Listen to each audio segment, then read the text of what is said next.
In this episode of Wicked Connecticut, we'll go more than a century back in time and take a look at 3 ghostly tales discovered in the dusty pages of local newspapers. It was a different form of journalism back then, to be sure. Reporters used much more poetic language and, apparently, followed up on just about any lead, no matter how strange. While reporters of that era certainly weren't following any Associated Press guidelines, they could spin quite a beautiful tale. Okay, here we go.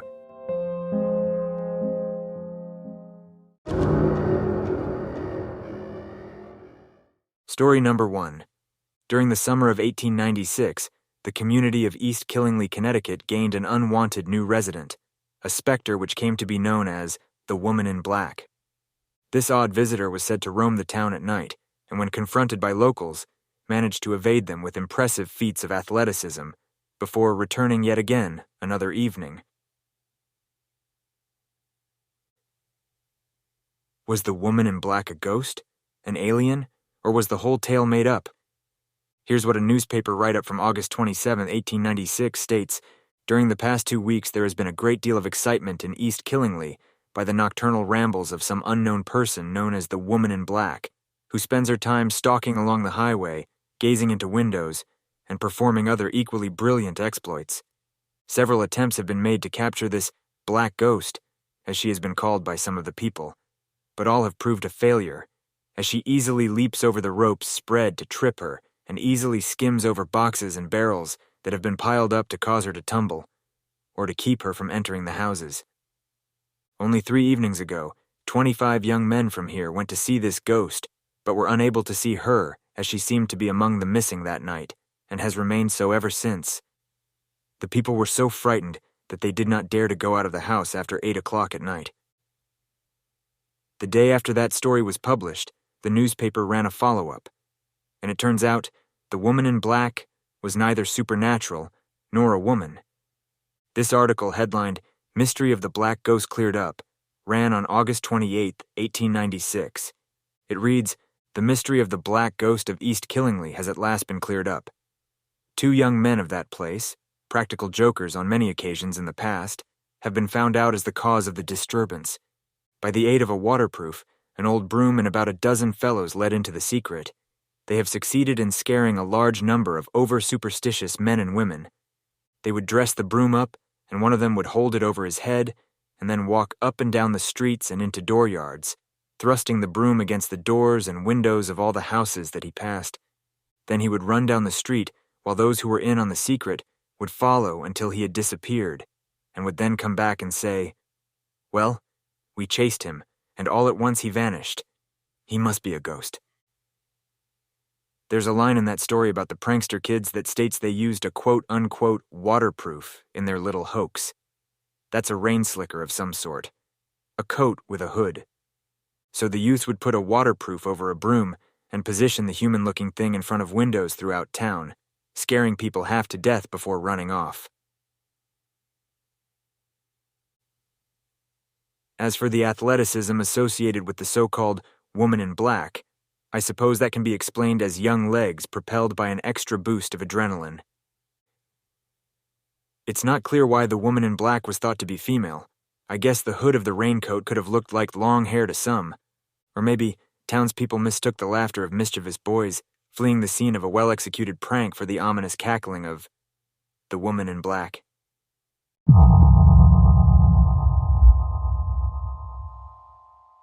Story number 2. The following news report, from the fall of 1906, reads like something you would find in the pages of a collection of classic spooky stories. It's about a ghostly apparition a man claimed to have encountered on more than one occasion, late at night, while cutting through a cemetery on his way home from work. The man's purported sightings took place in the Frog Hollow section of Manchester, Connecticut, and if his story is to be believed, he witnessed a ghost horse among the headstones. Here's the article, published on October 20th, 1906. Frog Hollow is much interested in the story told by Matt Moriarty. Mr. Moriarty works in a North End factory and walks down the railroad track home each evening and through St. James Cemetery. In passing through the cemetery Tuesday night, he says he heard a noise like that made by horse hooves, which was accompanied by the clanking of chains. The noise seemed to come up one of the roads in the cemetery and continue until it had reached a spot near the receiving vault when it ceased. Mr. Moriarty says that he saw a white object that had 4 feet. Wednesday night, he again came through the cemetery, and this time the same noise was heard, but instead of passing in front of the receiving vault, the unknown went on the north side of it and disappeared. Again, Mr. Moriarty saw something white with 4 legs. Thursday night he heard the noise but saw nothing. That's a creepy story. The clanking chains bring to mind the specter in A Christmas Carol, and the horse reminds me of Sleepy Hollow and the Headless Horseman. According to the newspaper write-up, Matt Moriarty's strange encounters at St. James Cemetery occurred on 3 straight nights. This guy was really tempting fate. I don't know about you, but if I experienced any of that strangeness, I would promptly find a new route home from work.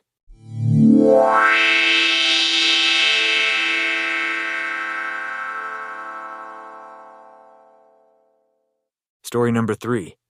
Our third and final story takes place in 1907 in the town of Southington, Connecticut, where residents of a boarding house fled their lodgings, saying mysterious sounds could be heard coming from an empty room.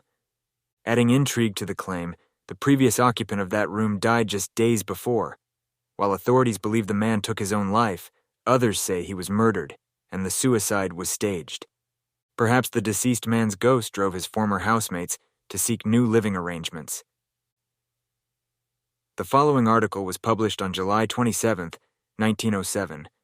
According to the Italians, who live in the large boarding house on West Center Street, where Pacifico Marino committed suicide last Sunday night, the house is inhabited by a ghost that comes regularly every other night at 11 o'clock.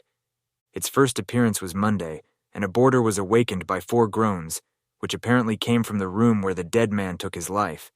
He spoke, thinking that it was some other boarder in pain, and was greeted with 4 groans. Not waiting to dress himself fully, he ran from the house to a friend's home on Mill Street.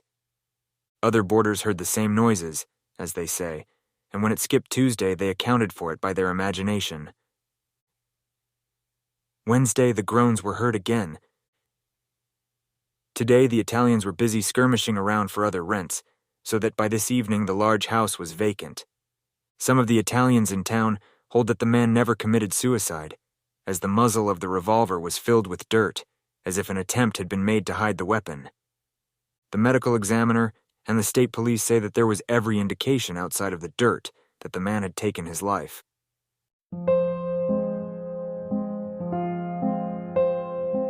Our society wasn't very immigrant-friendly back then, and this story makes me wonder if the landlord wasn't crazy about his Italian tenants and did what he could to drive them out of the place. Or who knows, maybe the tenants wanted out and concocted the moaning ghost story. Then again, it's possible that their story was true. Thanks for listening.